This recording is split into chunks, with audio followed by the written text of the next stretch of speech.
Hi hello friends, welcome back to media talks. நான் உங்கள் Mounika.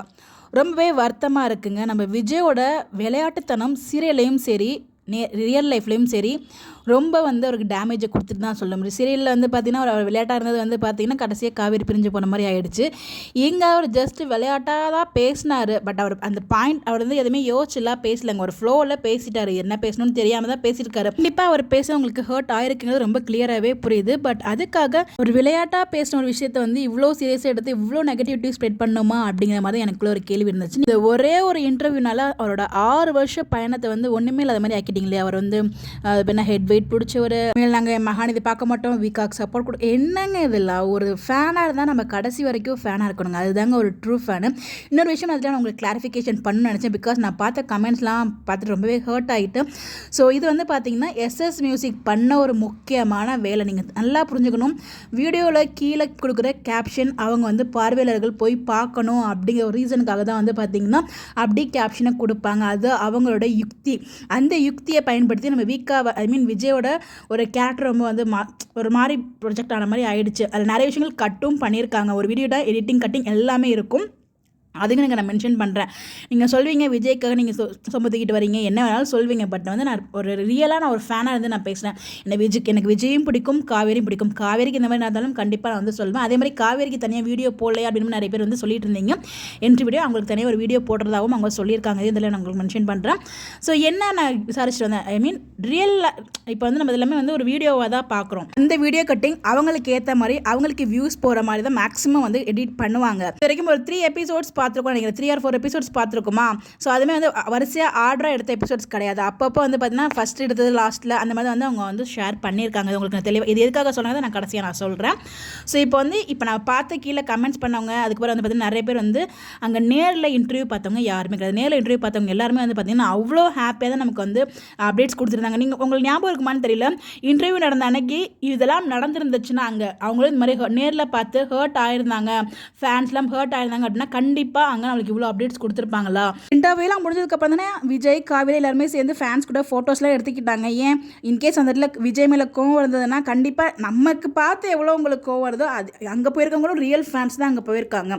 But அவங்களுக்கு அந்த கோவம் வரலன்னா அப்போ அங்கே எல்லாமே ஒரு விளையாட்டாக தானே எடுக்கப்பட்டிருக்குங்கிறது நம்மளுக்கு அதிலே ரொம்ப கிளியர் கட்டாக புரிஞ்சிருக்கணும்ல. நமக்கு அந்த அப்டேட்லாம் பார்த்தீங்கன்னா அவ்வளோ சூப்பராக ஷேர் பண்ணியிருந்தாங்க. இன்னொரு விஷயமும் நான் சொல்கிறேன், அந்த சிட்டப் அந்த சிட்டப் பண்ணவங்களே தூக்கிட்டு அப்போ பார்த்தீங்கன்னா காவேரியோட ஃபேஸ் இதெல்லாம் சேஞ்ச் ஆயிருக்கு அப்படின்னு நிறைய பேர் சொல்கிறீங்க. நானும் போயிட்டு எங்கடா சேஞ்ச் ஆகுது நானும் நோட் பண்ணுறேன். 2-3 தடவை நான் பார்த்துட்டு அந்த வீடியோவை எங்கேயுமே எனக்கு காவேரியோட ஃபேஸில் சேஞ்ச் ஆன மாதிரி எனக்கு எந்த ஒரு ரியாக்ஷனுமே எனக்கு தெரியல. நம்ம பார்வையில் தாங்க இருக்குது. நம்ம ரைட்டுன்னு பார்த்தா அது ரைட்டாக தெரியும், தப்புன்னு பார்த்தா தப்பாக தான் தெரியும். அங்கே காவேரி ஃபீல் பண்ணுவாங்களோ அப்படிங்கிற மாதிரி நீங்கள் நினச்சிட்டு பார்த்துருக்கீங்க. உங்களை நான் தப்பு சொல்லவே இல்லை. நீங்கள் எவ்வளோ தூரம் லவ் வச்சிருக்கீங்க அப்படிங்கிறது கிளியராக எனக்கு புரியுது. பட் உங்கள் இவ்வளோ லவ் வச்சுட்டு கடைசியில் ஆக்சுவலாக அந்த ஒரு வீடியோவை பார்த்துட்டு அதை அப்படியே தூக்கி கீழே போட்டுருமா. கிட்டத்தட்ட நீங்கள் காவேரி அம்மா பண்ணுறாங்கல்ல. ஸோ சீரியலோட கம்பேர் பண்ணியே பேசுகிறேன். அவர் அவ்வளோ பண்ணியிருக்காரு. பட் அவர் பண்ண ஒரு விளையாட்டுத்தனத்தில் பார்த்தீங்கன்னா மொத்த ஃபேமிலியும் அவர் பண்ணது எல்லாமே தப்பு அப்படிங்கிற மாதிரி தூக்கி போட்டு கோபுரத்தில் வச்சு கீழே போட்டு உடச்சாங்களோ அதே மாதிரி தான் இப்போ நீங்கள் பண்ணிட்டு இருக்கீங்க. அவர் நம்மளுக்காக எவ்வளவோ பண்ணியிருக்காரு இந்த 6 வருஷ ஜேர்னியில். நம்மளும் அவர் கிட்டத்தட்ட கோபுரத்தில் வச்சு தான் பார்த்தோம், அவ்வளோ ரசித்து பார்த்தோம். ஆனால் இந்த ஒரே ஒரு விஷயத்தினால தூக்கி கீழே போட்டு மிதிச்சு ஏன் ரியலில் என்ன நடந்துச்சுங்கிறது உங்கள் யாருக்குமே தெரியாது. ரியல் போய் பார்த்தவங்களுக்கு தான் தெரியும். அவங்க யாருமே ரியலில் பார்த்தவங்க யாருமே ஹர்ட் ஆகலை அப்படின்னு தான் ஒரு உண்மையான விஷயம்.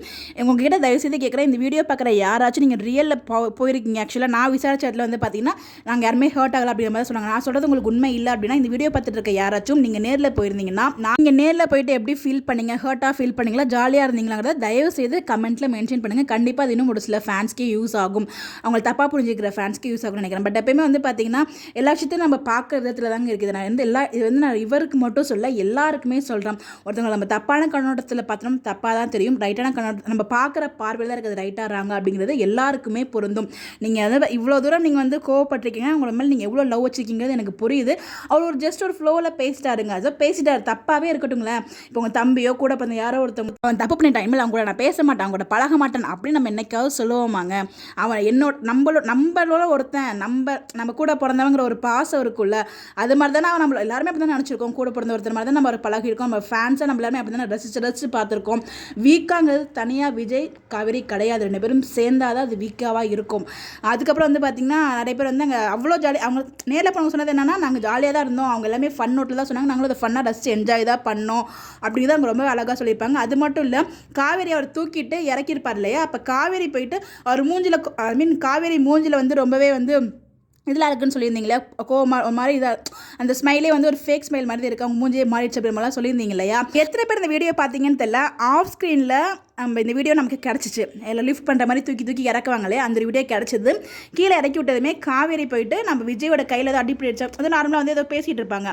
அவ்வளோ ஒரு கோமா இல்லை மூஞ்சி மாறினவங்க எதுக்காக போய் அதை விசாரிக்கணும் அப்படிங்கிறது அவங்க ஜஸ்ட் ஃப்ளோ. அவரும் ஃபனில் தான் பேசியிருக்காரு. ரெண்டு பேருக்குமே அந்த ஒரு மியூச்சுவல் அண்டர்ஸ்டாண்டிங் இருக்குங்க, ஃபன்னாக தான் பேசுகிறாங்க. அது மொத்தம் அங்கே எல்லாருக்குமே இருக்குது. அந்த எஸ்எஸ் மியூசிக் அவங்களோட சேனலோட க்ரோத்துக்காக இவங்களோட சேனலை ரொம்ப தூக்கி வச்சு மிதிச்ச மாதிரி தான். ஏன்னா அவங்க 2 3 நாளாகவே அவங்களோட கீழே போடுற அந்த கேப்ஷன் பார்த்தீங்கன்னா ரொம்ப கேவலமாக தான் இருக்குது. ஏன் இப்படி போட்டுறாங்க தான் நமக்கு தெரியல. 500 எபிசோட் செலிப்ரேஷன் பண்ணுறேன்னு சொல்லிட்டு மொத்தமாக போட்டு தள்ளிட்டாங்கன்னு தான் சொல்லணும். நான் சொல்லலை அந்த காவேரி வந்து கையில் அதெல்லாம் அவங்க மாதிரி ஃபீல்லாம் பண்ணுவாங்க, அதெல்லாம் நல்லா தான் இருந்துச்சு. அந்த ஆஃப் ஸ்க்ரீன் அப்டேட்ஸ் திருப்பி நீங்கள் எங்கேயாச்சும் நான் கண்டிப்பாக வந்து நம்ம வீக்கா ஃபேன் பேஜஸில் ஷேர் பண்ணுவாங்க, செக் பண்ணி பாருங்கள். ஆல்ரெடி நான் பார்த்து இந்த வீடியோவில் அப்படி தான் இருந்துச்சு. எத்தனை பேர் இந்த வீடியோ பார்த்தீங்கிறத கமெண்ட்டில் சொல்லுங்கள். அவங்க வந்து நார்மலாக தான் கேஷுவலாக இருந்தாங்க. இந்த சீன் எடுத்ததுக்கு அப்புறம் தான் ப்ரூன் அண்ட் அர்ச்சனா அவங்களோட ட்ராக் வந்து ஷூட் பண்ணியிருக்காங்க. ஐ மீன் நம்ம எபிசோட் பார்த்தோலே அந்த ஷூட் வந்து பண்ணியிருக்காங்க. அந்த ஷூட்டில் அருணும் அர்ச்சனாவும் பேசின விஷயங்கள் வந்து ஏதோ புரியாமல் அப்போ காவேரி கிட்ட தான் விஜய் வந்து கேட்பார். ரொம்ப கேஷுவலாக ஜாலியாக வந்து அதை கேட்பார். அதை பார்க்கும்போது நமக்குமே ஹாப்பியாக இருந்துச்சு அந்த ஒரு சீனு.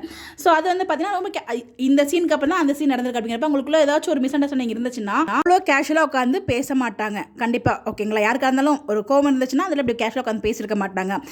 கட்டிங் வந்து நிறைய மாற்றி மாற்றி டிஃப்ரெண்டாக கட் பண்ணியிருக்காங்க. அதே மாதிரி அவங்க ஸ்டேஜ் ஏறும்போது காவேரி ஃபஸ்ட்டு விஜய் போவார், டக்குனு காவேரி இருந்தப்போ காவேரியை மேலே விட்டுட்டு தான் அதுக்கப்புறம் தான் விஜய் ஏறுவார் மேலே. அவர் வந்து எப்பயுமே உண்மை மேலே ரொம்ப ரெஸ்பெக்டாக இருப்பார்.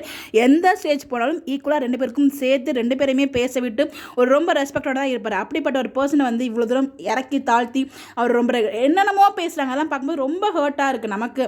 ஒரு மனுஷனா நம்ம இவ்வளோ தூரம் லவ் பண்ணியிருக்கோம், லவ் பண்ண ஒரு பர்சனை வந்து பார்த்தீங்கன்னா இவ்வளோ தூரம் நம்ம இறக்கி பேசுவோமா, என்ன தான் பண்ணியிருக்கட்டுமே. என்னோட பாயிண்ட் ஆஃப் வியூவில் அது தப்பாக எனக்கு ஃபீல் ஆகலைங்க. பிகாஸ் நான் வந்து ஒரு ஹாப்பியான ஒரு நோட்டில் எடுத்துக்கிட்டாரு அப்படிங்கிற அந்த ஒரு கண்ணோட்டத்தில் தான் நான் பார்த்தேன். மேபி என்னோட கண்ணோட்டம் தப்பான்னு எனக்கு தெரியல. ஆனால் கண்டிப்பாக உங்களுக்கு ஃபீல் ஆகிறதுக்கு வாய்ப்பு இருக்குது, அதையும் நான் ஒத்துக்கிறேன். ஏன்னா வந்து நீங்கள் எந்த லெவலுக்கு அவங்கள லவ் பண்ணுறீங்கிறது அந்த உங்களோட கோபத்திலே புரிஞ்சிருச்சு. பட் அந்த கோபத்தையும் நம்ம வந்து ஓரளவு கண்ட்ரோல் பண்ணணும் இல்லையா. ஸோ அவங்க அப்படி பண்ணிட்டாங்க அப்படிங்கிறதுக்காக நம்ம எல்லாத்தையும் தூக்கி சட்டுன்னு போட்டு அதுமாதிரி நான் சீரியலே பார்க்க மாட்டேன். அதெல்லாம் வந்து ரொம்ப கஷ்டமாக இருக்குல்ல. அப்போ இந்த கமெண்ட்ஸ் எல்லாத்தையும் கண்டிப்பாக நம்ம விஜயும் படிப்பாங்க, காவேரியும் படிப்பாங்க. அவங்களுக்கே அப்படி ஒரு தாட் இருந்திருக்காது. பட் இதெல்லாம் பார்க்கும்போது அவங்களுக்கு ஒரு தாட்டோட 6 வருஷம் உழைப்பை ஒரே வீடியோவில் மொத்தமாக முடிச்சு விட்டாங்க நம்ம எஸ்எஸ் மியூசிக் ஃபேன் அப்படி தான் சொல்லி ஆகணும். ஸோ இவ்வளோ நெகட்டிவிட்டி வேணாம் தான் நினைக்கிறேன். ஸோ இதுக்கப்புறம் வந்து இதை கடந்து போகும், முடிஞ்சிருச்சு. நம்ம போய் திருப்பி மாற்ற முடியாது. அவங்க என்ன பாயிண்ட் ஆஃப் வியூவில் பேசினாங்களோ, நம்ம என்ன பாயிண்ட் ஆஃப் வியூவில் புரிஞ்சுக்கிட்டோமோ எல்லாத்தையும் விட்டுருங்க. முடிஞ்சு போச்சு. எப்பயுமே ஸ்ப்ரெட் பாசிட்டிவ், நம்மளை சுற்றி பாசிட்டிவாக இருக்கும்னு நினைங்க. இதை நான் எப்பயுமே நினைக்கிறது. நம்மளும் சந்தோஷமாக இருக்கணும், நம்மளை சுற்றி இருக்கவங்களும் சந்தோஷமாக வைக்கணும். அப்படி இருந்தால் நம்ம லைஃப் எல்லாருக்குமே வந்து ஹாப்பியாக போகும். இப்போவும் சொல்கிறேன், எனக்கு விஜயும் பிடிக்கும், காவேரியும் பிடிக்கும். 2 பேருமே எனக்கு இம்பார்ட்டன்ட் தாங்க. விஜய் காவேரி 2 பேரும் இல்லாமல் வீக்காங்கிறது பாசிபிளே கிடையாது. 2 பேருமே அவங்கவுங்க லெவல் டேலண்ட்டில் வேறு லெவலில் வந்து அவங்கவுங்களுக்கு யூனிக்காக வந்து அவங்களோட இண்டிவிஜுவல் டேலண்ட் வச்சுருக்காங்க. 2 பேருமே ஒரு சூப்பர்பான ஆர்டிஸ்ட், அதில் எந்த ஒரு குறையுமே இல்லை. எனக்கு 2 பேருமே ரொம்ப பிடிக்கும். நான் வந்து இதில் விஜய்க்கு இதில் காவேரிக்கு நடந்தாலும் கண்டிப்பாக வந்து நின்றுப்பேன். ஓகேங்களா, யாருக்கு பிரச்சனை நம்ம பற்றி பேசணும்னு தோணுச்சு. ஏன்னா வந்து ரிப்பீட்டடாக வந்து நிறைய அப்டேட் வரும்போது நானும் போயிருப்பாங்களே அவங்ககிட்ட நான் விசாரித்தேன், அப்டேட்ஸ்லாம் கொடுத்தாங்களே அவங்ககிட்ட நான் போய் விசாரிக்கும் போது அவங்க வந்து எங்களுக்கு அதெல்லாம் ஃபீலே ஆகலை அப்படிங்கிற மாதிரி சொன்னாங்க. அது உங்ககிட்ட ஷேர் பண்ண நினச்சா அந்த வீடியோ நான் ஷேர் பண்ணியிருக்கேன். ஸோ இது மாதிரி அவங்க வந்து கட்ஸ்லாம் நிறைய வந்து கட் பண்ணி தான் போடுவாங்க. அவங்கள பொறுத்த வரைக்கும் அவங்க காசு ஏன் பண்ணும், அவங்களோட க்ரோத்தை பார்க்கணும், அதை நினைப்பாங்க. நம்ம யோசிக்கணும் எல்லாத்தையுமே. அதுதான் என்னோட ஒரு பாயிண்ட் ஆஃப் வியூ. இதை வந்து எல்லாருக்கிட்டும் நான் சொல்ல நினைக்கிறேன். அடுத்த நொடி நிச்சயமில்லை அந்த வாழ்க்கையில் எதுக்குங்க இவ்வளோ நெகட்டிவ். நான் எப்பயுமே சொல்கிறது ஒரு இந்த விஷயம், அவங்களும் ஆர்டிஸ்டாக இருந்தாலும் அவங்களுக்குன்னு ஒரு பர்சனல் லைஃப் இருக்குது, அவங்களுக்கும் லைஃப் எல்லாமே இருக்குது. ஓகேங்களா, ஸோ நம்ம என்ன தோணுதோ அதை பேசிட்டு நீங்கள் வந்து பேசலாம். நான் தப்புன்னு சொல்ல மாட்டேன். உங்களோட ஒப்பீனியனை நீங்கள் ஷேர் பண்ணுறீங்க, உங்கள் பாயிண்ட் ஆஃப் வியூ. அதை நான் தப்புனே சொல்ல மாட்டேன். நீங்கள் எவ்வளோ அனுபவிச்சிங்கன்னு எனக்கு புரியுது. பட் இதை கூட நான் ஷேர் பண்ணணும்னு நினச்சேன். அட்லீஸ்ட் இதை நீங்கள் பார்க்கும்போதாச்சும் ஒரு சில பேர் மனசு தப்பாக நினச்சிருந்தீங்கன்னா அட்லீஸ்ட் மாற்றிப்பீங்க இல்லையா அப்படிங்கிறதுக்காக தான் இந்த ஒரு வீடியோ நான் ஷேர் பண்ணியிருக்கேன். யார் தாங்க தப்பு பண்ணல, தப்பு பண்ணியிருந்தாலும் நம்ம மன்னிச்சு ஏற்றுப்போமே அப்படிங்கிறத என்னோட ஒரு point of view. So next நொடி நமக்கு வந்து நிச்சயம் இல்லாத அந்த வாழ்க்கையில் நெகட்டிவாக ஸ்ப்ரெட் பண்ணுறதை விட்டுட்டு முடிஞ்சவருக்கு பாசிட்டிவாக ஸ்ப்ரெட் பண்ணி ஹாப்பியாக வாழ்வோம். தேங்க்யூ. ஃபைனலி ஒரு நியூஸ் சொல்லிக்கிறேன். இந்த வீடியோ ஏதாவது ஹர்ட் பண்ண மாதிரி இருந்துச்சுன்னா 1 செகண்ட் எல்லாருக்கிட்டையும் நான் சாரி கேட்டேன். எனக்கு மனசில் தோணுது உங்கள்கிட்ட பேசணும்னு நினச்சா அதனால தான் வந்து ஒரு வீடியோ போதுங்க. இதுக்கப்புறம் வந்து பார்த்திங்கன்னா இந்த இஷ்யூஸ் பற்றி இனிமேல் நம்ம இந்த வீடியோவும் ஷேர் பண்ண வேணாம்னு நான் நினச்சிட்டு இருக்கேன். அவங்ககிட்டேருந்து இதை பற்றி ஏதாவது அப்டேட் கிடச்சா மட்டும் நான் ஷேர் பண்ணுறேன். இதுவும் கடந்து போகும் அப்படிங்கிற நம்பிக்கையோடு இந்த வீடியோலேருந்து விடைபெறேன்.